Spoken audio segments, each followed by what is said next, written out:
ايه ده؟ ايه ده؟ انا هخرب بيتكم. انت بتولع سيجاره في البنزينه تاني ما تغير يا عم. يا نهار اسود، يا نهار اسود. بصمات تقعد اكل قبل اي ماتش بتفائل بيه. يا واطي مرة دي بقسماط سابها المره دي غير. خرابه. بقول لك ايه، انت عاوز تتفرج على الماتش ازاي؟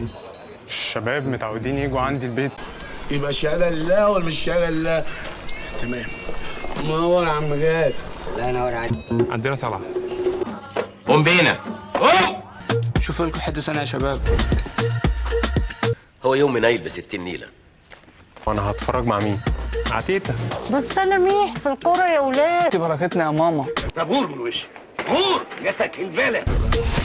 صلاح ده انا لسه حالا نازل القهوه اتفرج على الماتش بالتيشيرت بتاعتك اللي ما بلاقيهاش.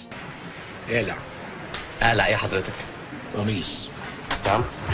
قميص. حبيبي يا صلاح التيشيرت يا صلاح. يخرب بيتك الله يخرب بيتك. دي اللي بنفعل بيها يا صلاح. طلعنا على القهوه.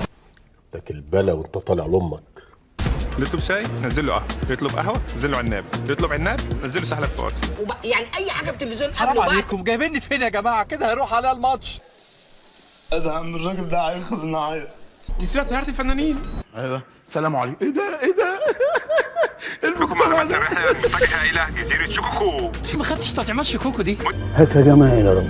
هغرقكم هغرقكم هغرقكم.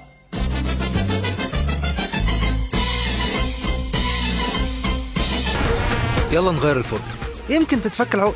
مع السلامه انت بقى يا عم صادق، سعيكم مشكور. ها؟ مع السلامه. وبعدين ما تبقاش تحشر نفسك، بتجيبوا لنفسكم الكلام وتتهزقوا او انت. ولد اتكل على الله. 5 بالحب.